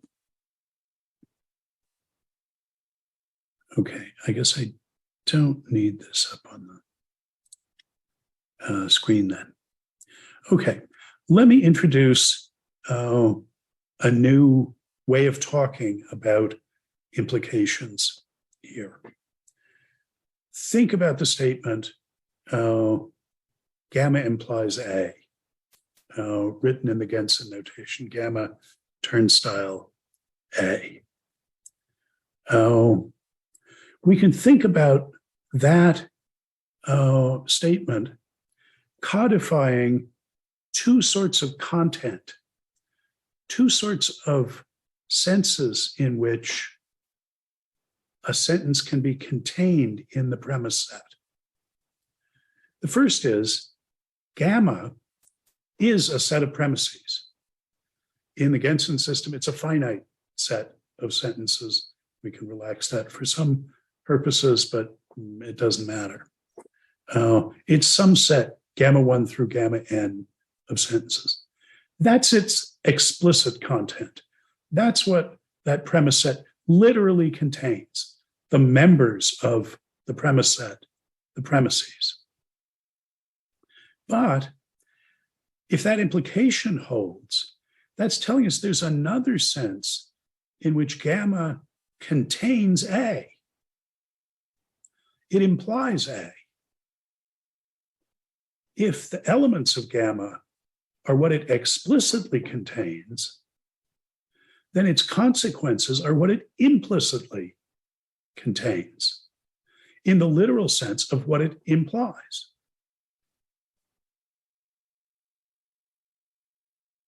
So gamma, in one sense, contains the members of that premise set. That's its explicit content. It implicitly contains, its implicit content is its consequences. Now here, I'm exploiting the etymological connection between contain and content. Content just is what is contained. And the etymological connection between implied and implicit. The literal sense of implicit is implied by. So we can think about gamma as containing, as having as its content, two kinds of things, or having content in two senses. Its explicit content it's a premise set, so it has members, but it also implies a conclusion. That's part of its implicit content in the literal sense of what it implies. And so we can say it's part of its implicit content. Is that usage clear enough? This is a notion of explicit and implicit. Doesn't have anything to do with logic. I haven't talked about logical vocabulary. It's kind of rational implicit content, because this is a reason relation, an implication relation that we're talking about. Let me point out then that I invoked a notion of implicit commitment at the end last week. I said that the pragmatic definition of implication was that gamma implies A in case commitment to accept all of gamma, all of its explicit content, precludes entitlement to reject A. That was the definition of implication. I said, but if that's true, that's what it explicitly says. But implicitly, what it says is commitment to accept all of gamma implicitly precludes entitlement. Implicitly implies commitment. Let me start over. So gamma implies A. The explicit sense of that in pragmatic terms is commitment to accept all of gamma precludes entitlement to reject A. But if that's true, I say, then commitment to accept all of gamma implicitly commits you to accept A, because it's precluded entitlement to reject it. The only thing you can do in that situation is accept it. Implicitly, that implication is saying accept it. It's codifying a sense of acceptance or commitment that is implicit in accepting all the, in explicitly accepting all of gamma. And that note, what I just want to point out is that notion of implicit commitment is just commitment to the implicit content in the sense of implicit that I've just mentioned, where the implicit content of the premise set is what's implied by it. So implicit commitment in the pragmatic sense is just commitment to accept the implicit content of gamma. So there's a pragmatic sense of implicit commitment that's exactly the corollary of the sense of implicit content, of rationally implicit content that goes with the very same reason relation of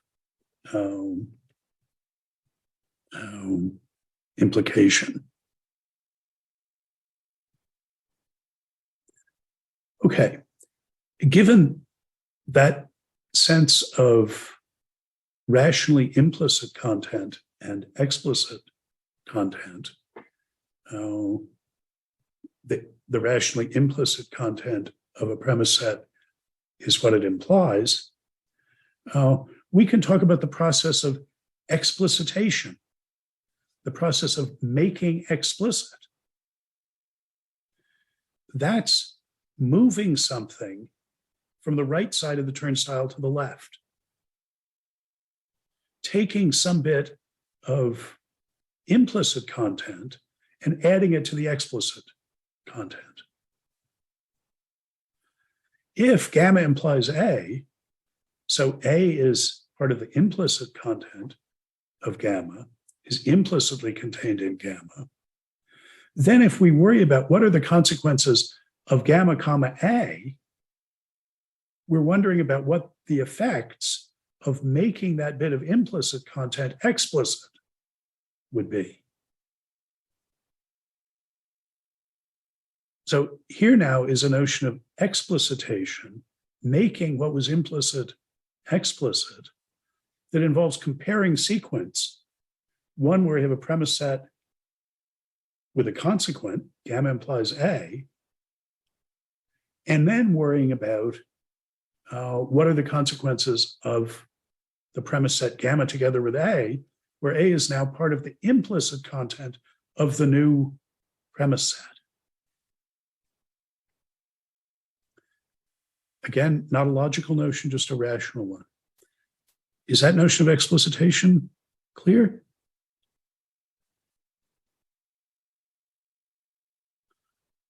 Okay, well, that's a way of talking. What do we get for that way of talking? Well, we can think in these terms, translate into this vocabulary, the structural meta-inferential principles of CM and CT. Let me bring them back up. You can see explicitation going on here. What does CM say? Explicitation is this move from gamma implies A to gamma implies A and looking at its consequences. And what CM says is, if you make explicit A, this bit of implicit content, the resulting premise set has all the same implicit content, all the same consequences that the original premise set had. That is, by explicitating the implicit content of gamma, you never lose any consequences. Anything that was a consequence of gamma is still a consequence of gamma together with any of its explicitated content. So explicitation never loses consequences. CT says, so here now the explicitation is going on above the line. It says that any consequences of the result of explicitation were already consequences of the original premise set. That is, that by making A explicit, adding it to the explicit premises, any consequences that you get, you already had. That is, explicitation doesn't add any new consequences. It doesn't add any implicit content.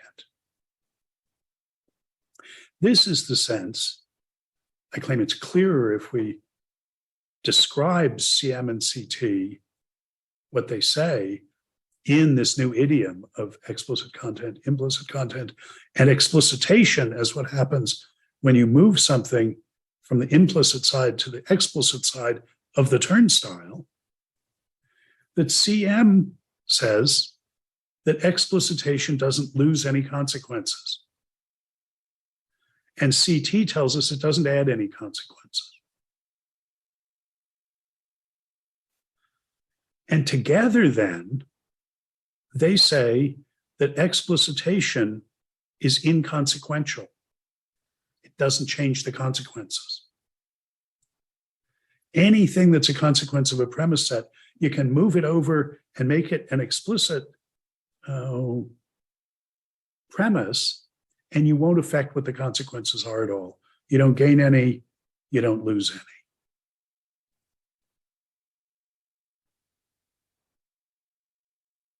Now, that's true of logical consequence relations. If that turnstile is codifying a notion of logical implication, then you can move any of its consequences over into the premise set, and it won't change what the consequences are at all. You move A over to the left of the turnstile, well, you'll still get A as a consequence in the context of CO anyway, and you still get all the consequences you had of gamma. That's what CM says. You still get all those consequences. You don't lose any. And transitivity says you don't gain any. Anything that's a consequence of gamma together with one of its consequences was already a consequence of gamma, because the consequences of the consequences are consequences. That's transitivity.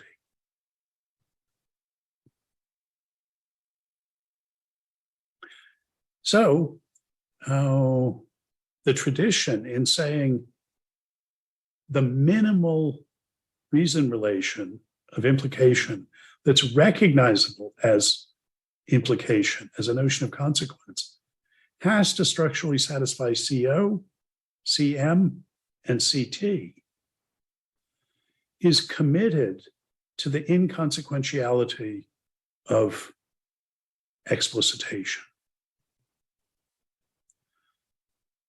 And I say that's too strong. Explicitation is not inconsequential. And so we ought to deal with reason relations. We ought to acknowledge that there are reason relations for which CM and CT don't hold. Hyper non-monotonic and non-transitive reason relations. And if, as I'll claim, the thesis of logical expressivism, the job of logical vocabulary, the defining job of logical vocabulary is to codify reason relations, then we need a logic that can codify hyper non-monotonic, non-transitive reason relations. And that's what we're going to see we can have. But now, why should we think that explicitation is not inconsequential? And here I want to bring in a sensible subcase of implication, a case that we would like to be able to handle with a turnstile and say, yes, this is a sense of implication and a sense of explicit content and implicit content. And this is the database interpretation. It says, understand what we're saying when we say gamma implies A, what that turnstile is expressing, the consequence relation, implication, by saying gamma is a set of entries in a database. And what the turnstile expresses is an inference engine that we clamp on to that database to extract consequences from it. For instance, a theory. So gamma might be a set of data that is observations from the CERN superconducting supercollider. We put all of our observations, all the measurements we've made from that, we put into a database. And our theory is the standard theory of subatomic particle physics. That's we're going to use to extract consequences. That's the inference engine, the theory that we're going to apply to that database to make predictions, to say, okay, what do those observations imply? Now, that case where the database is observations and the implications are theoretical predictions, that's just one of them. I mean, the setup is very general. I've got a database of, things that are in my inventory, and I want the inference engine to permit me to answer questions about it that aren't explicit entries in the database. So I want to be able to ask it, okay, is it the case that everything we made before July has been sold? And all that's in the database is things saying when each thing was made and when it was sold. So now I need something to go through and check all those and see whether it's the case that everything we made before July has been sold by now. So that it can answer questions about the database on the basis of what is implied by what's in the database, but maybe is not explicitly contained as a record. I hope you see that's a very general situation. We have a query language that tells us not just what explicit entries are in the database, but what follows from them. Well, given some way of extracting consequences, some theory, some inference engine that we have. This is what the a computer language like Prolog is a query, is an inference engine supporting a query language like this. Right? Now, not every implication is like that, but that's one situation, one notion of follows from that we might codify with an implication that's, you know, a serious real world sort of case. Is it the case there that generally explicitation is inconsequential? Well, in the case of the inventory database, maybe so. If you added as an explicit entry, everything we made before July has been sold by the middle of September, wouldn't change any of the consequences. But think about the case where what we put in the database is our experimental observations. Our inference engine is a theory that lets us make predictions. Explicitation then is taking something that's predicted, a consequence, and moving it over and putting it in the database. Treating a prediction that's the result of theory as though it were an observed fact. Well, that makes a big difference. If some prediction is observed, that confirms the theory. Finding out, doing the experiment and finding out that some prediction actually can be observed, so that it can be an explicit part of our observational database. That's just experimental confirmation. And that's not inconsequential. That's a big deal. You can't cheaply just mingle the results of theoretical prediction with what you've actually observed and blithely go on drawing consequences from the result, confident that that will be no different than the result of drawing consequences just from what you've actually observed. Maybe your theory isn't that good. Some of its predictions may not come out right. If you don't know that your theory is infallible, then explicitation is a big deal. You may lose and you may gain consequences by moving a predicted consequence over into the observed column. So I want to claim we shouldn't, in general, build into the way we think about implication the inconsequentiality of explicitation. We should acknowledge that sometimes taking as an explicit premise something that was a consequence of our premises can add new consequences, and sometimes it can defeat old consequences. That can happen. So we shouldn't presume, we shouldn't dictate by building into the global structure that we allow in implication relations, CM and CT. you can see why maybe that would implication relations where you could do that would be desirable. Well, an inference engine that's a true theory clamped onto our data, our database, might be like that if it was true and complete anyway. But most of our theories aren't like that.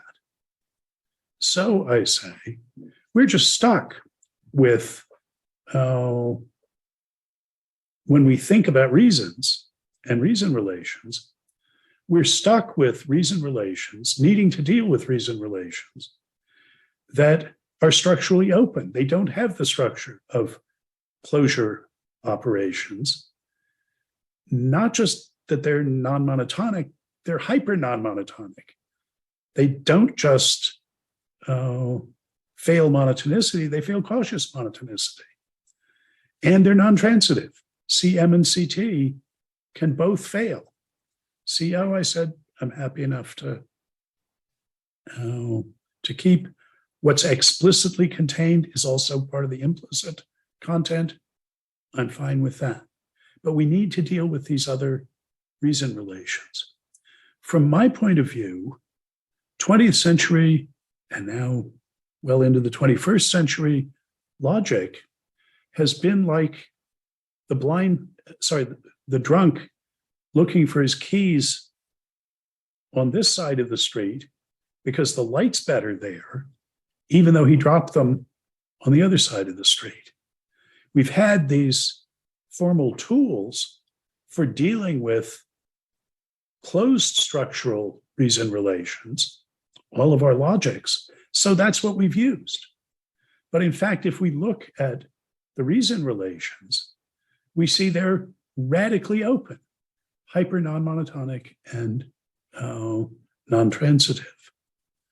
So we should be developing formal tools to get a grip on these radically open structured reason relations, on implications where CM and CT fail, on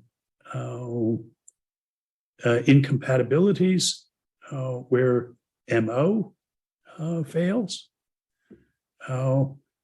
Yes, the light isn't very good over there. We don't have formal tools that are designed to do that, but that's what we should be trying to do, is design formal tools to let us reason about reason relations that don't have the pretty topological structure of closure operators.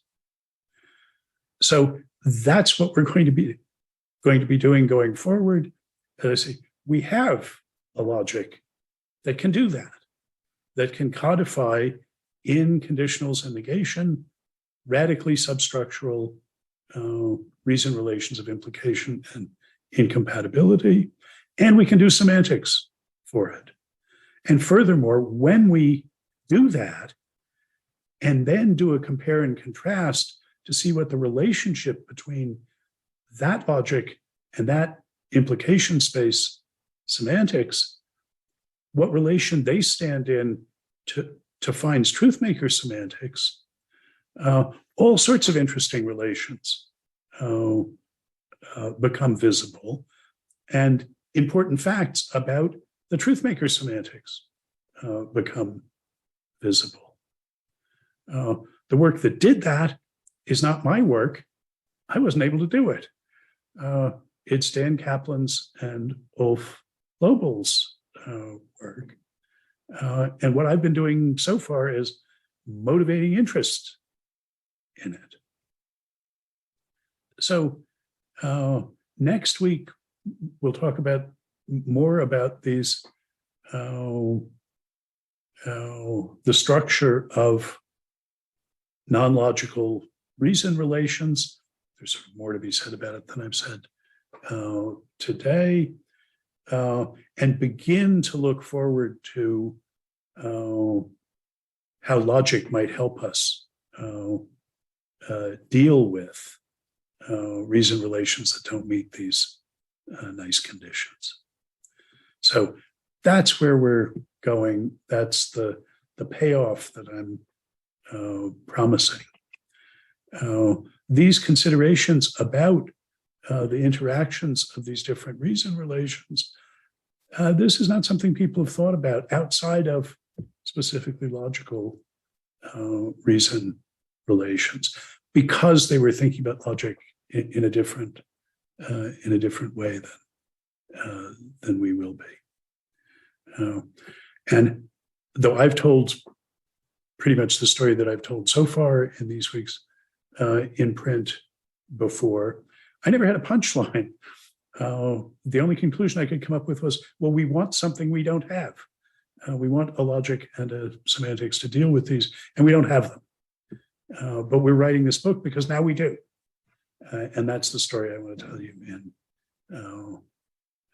the weeks to come. So,